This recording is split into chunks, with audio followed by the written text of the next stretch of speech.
Oke, assalamualaikum warahmatullahi wabarakatuh. Halo semuanya, kembali lagi bersama aku Zafran Zaki di channel Zaki Zafran. Pada kesempatan kali ini aku ingin menjelaskan tentang kewarganegaraan. Untuk memenuhi mata kuliah kewarganegaraan, maka di sini aku ingin menjelaskan tentang nilai dan norma konstitusional. Untuk yang pertama, di sini aku ingin menjelaskan tentang konsep dan urgensi dari konstitusional itu sendiri ya. Jadi yang pertama, apa itu konstitusional? Konstitusional itu adalah sebuah lembaga yang dimana itu merancang undang-undang untuk suatu negara gitu. Jadi kita itu konstitusi itu merancang sebuah undang-undang agar negara itu mempunyai landasan dalam memiliki undang-undang tersebut. Lalu apa aja yang menjadi konsep dan urgensi dari konstitusi itu sendiri atau nilai dan norma yang harus kita pahami? Yang pertama adalah konstitusi itu sebagai hukum dasar negara. Nah, jadi gimana maksudnya itu? Kayak contoh Mahkamah Agung, terus Mahkamah Agung itu kan menjalankan sebuah hukum pengadilan. Nah, dari mana undang-undang yang harus dijalankan di Mahkamah Agung itu? Nah, undang-undang yang harus dijalankan di Mahkamah Agung itu justru datang di konstitusi, dirancang di konstitusi.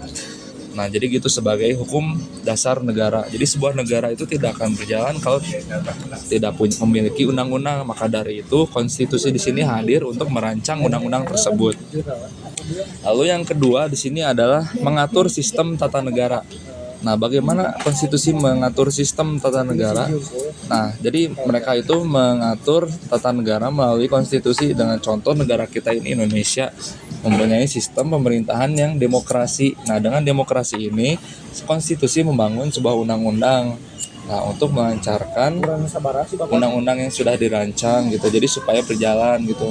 Bukan cuma rapat lama tapi undang-undangnya dilaksanakan. Nah, justru konstitusi ini melaksanakan undang-undang yang sudah dirancang dan mengatur sistem tata negara yang ada. Kalau di Indonesia demokrasi, ya maka merancang tata negara sistem undang-undangnya dengan demokrasi juga gitu. Lalu ada selanjutnya ada pedoman penyelenggaraan negara. Nah, jadi ini itu konstitusi itu menjadi pedoman bagi sebuah negara dalam menyelenggarakan undang-undang. Jadi eksekutif yang lain seperti Mahkamah Agung, DPR dan lain-lain mereka tidak menjadi pedoman gitu, tapi yang menjadi pedoman undang-undang di sini adalah konstitusi. Lalu ada pembatasan kekuasaan dan pelindung HAM, pelindung hak asasi manusia. Nah, maka dari itu supaya pemegang jabatan tertinggi atau penguasa di negara melakukan pemerintahan dengan baik, maka dirancang undang-undang di konstitusi supaya mereka dapat menjalankan tugasnya dengan baik dan tidak menyalahgunakan kekuasaan yang ada. Seperti contoh kayak kasus 1998 reformasi ya. Nah, jadi kan mereka dengan adanya reformasi itu kan secara tidak langsung melanggar undang-undang dan melanggar HAM, karena di situ mungkin aparat ada yang melakukan tindakan kekerasan terhadap mahasiswa mungkin atau yang dan lain-lainnya. Maka dari itu undang-undang dirancang supaya kita sebagai masyarakat dapat terlindung dari tindakan-tindakan kejahatan yang lain. Maka di situ konstitusi berdiri sebagai pelindung hak asasi manusia. Lalu selanjutnya ada mewujudkan ketertiban dan keadilan. Dan selanjutnya berarti apa? Ketertiban dan keadilan merupakan dijalankan karena konstitusi itu semua mengatur undang-undang agar bisa membentuk sebuah keadilan dan ketertiban di masyarakat, entah di masyarakat atau penguasa itu sendiri gitu.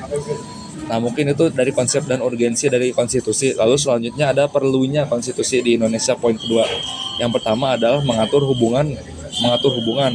Nah, di sini ada antar negara dan antar lembaga. Jadi apabila negara ingin mengatur hubungan dengan negara lain atau antar lembaga, misalkan yudikatif dengan legislatif atau eksekutif, maka dari itu ketika mereka ingin melangsungkan hubungan, maka harus melalui pihak konstitusi terlebih dahulu supaya terjaga dan diawasi. Lalu selanjutnya menjamin hak dan kewajiban warga. Nah, di sini warga itu berhak memiliki hak, warga itu berhak dijamin oleh konstitusi supaya tidak terjadi tindakan yang semena-mena. Lalu selanjutnya sebagai dasar bagi semua peraturan undang-undang dan menjaga stabilitas negara.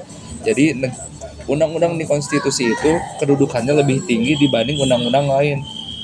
lebih tinggi dibanding undang-undang lain seperti undang-undang DPR dan eksekutif yang lainnya. Undang-undang konstitusi ini kedudukannya lebih tinggi ya. Karena dengan kedudukannya lebih tinggi maka stabilitas negara dapat terjaga dengan baik. Lalu yang ketiga ada sumber konstitusi. Nah, sumber konstitusi ini ada dari segi historis, sosiologis, dan politik. Dari segi historis itu adalah perjuangan kemerdekaan Indonesia dan perkembangan ketatanegaraan Indonesia. Nah, jadi dari sejak zaman kemerdekaan Indonesia atau zaman penjajahan, konstitusi ini terus berkembang dan mengikuti era yang ada gitu, mengikuti era modern seperti sekarang. Dari segi sosiologis, nilai-nilai yang hidup dalam masyarakat, budaya, kebiasaan, dan adat istiadat. Nah, itu dari segi sosiologis. Dan politik, kesepakatan para pendiri negara, sistem kekuasaan dan pemerintahan.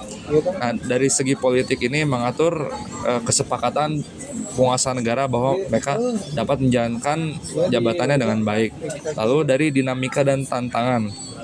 Dari segi dinamika ada amandemen UUD 1945. Nah, jadi itu kayak seperti perubahan dinamika yang terjadi ya, seperti perubahan undang-undang pada tahun 1945 dan perubahan sistem ketatanegaraan dan pemerintahan yang mungkin sebelumnya Indonesia tidak memiliki sistem ketatanegaranya, mungkin sebelumnya belum republik. Nah, dengan adanya dinamika konstitusi ini maka sistem negara dirubah menjadi republik. Lalu nomor 5 adalah esensi dan urgensi. Nah, seperti yang poin pertama, jadi di sini itu ada pertama menjamin keadilan, menjamin kepastian hukum, menjamin demokrasi, membatasi kekuasaan agar tidak absolut, lalu membentuk warga negara yang sadar dan bertanggung jawab. Nah, jadi esensi ini juga sangat penting ya, karena dengan konstitusi penguasa jadi memiliki batasan dalam berkuasa. Lalu agar supaya warga Indonesia sadar dan bertanggung jawab dengan hukum. Lalu poin ke-6 ada konstitusionalitas peraturan di bawah Undang-Undang 1945 yang di sini merupakan poin semua peraturan undang-undang harus sesuai dengan UUD. Nah, jadi konstitusi ini mungkin sangat relevan dengan Undang-Undang 1945. Lalu jika bertentangan dapat diuji melalui judicial review. Nah, jadi ada sebuah lembaga birokrasi bernama judicial review yang mereview apabila ada undang-undang di konstitusi yang sangat bertentangan dengan mungkin hak asasi manusia dan lain-lain ya. Lalu yang poin kedua ada hierarki peraturan perundang-undangan. Yang pertama ada UUD 1945, yang kedua ada undang-undang atau Perpu, lalu peraturan pemerintah, peraturan presiden, dan peraturan daerah. Nah, jadi peraturan-peraturan yang tadi saya sebut ini berada di bawah pengawasan konstitusionalitas ya. Lalu poin ketujuh ada peran konstitusi itu sendiri. Di sini saya kutip dari sebuah jurnal bahwasanya di sini konstitusi terbagi menjadi dua, adalah yaitu konstitusi sebagai hukum dasar dan konstitusi sebagai hukum tertinggi. Sebagai hukum dasar karena berisi ketentuan hal-hal yang mendasar dalam kehidupan suatu negara. Jadi sebagai dasar karena itu isinya dasar-dasar semua bagi keberlangsungan suatu negara. Dan yang kedua adalah konstitusi sebagai hukum tertinggi. Nah, maka seperti yang saya jelaskan sebelumnya, hukum undang-undang di konstitusi ini memiliki kedudukan yang lebih tinggi daripada undang-undang yang lain, seperti undang-undang daerah, peraturan presiden, dan peraturan undang-undang atau Perpu gitu. Jadi peran konstitusi ini lebih tinggi dibanding undang-undang mereka.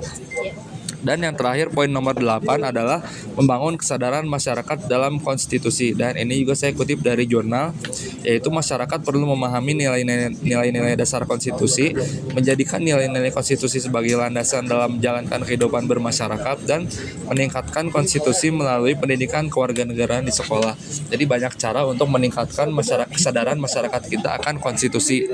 Nah, jadi bisa jadi dengan memahami nilai-nilai yang ada pada konstitusi, dan setelah masyarakat memahami nilai-nilai tersebut, mereka dapat menerapkan dan mengaplikasikannya di kehidupan mereka di masyarakat gitu, sehingga dapat terciptakan kehidupan yang adil dan makmur.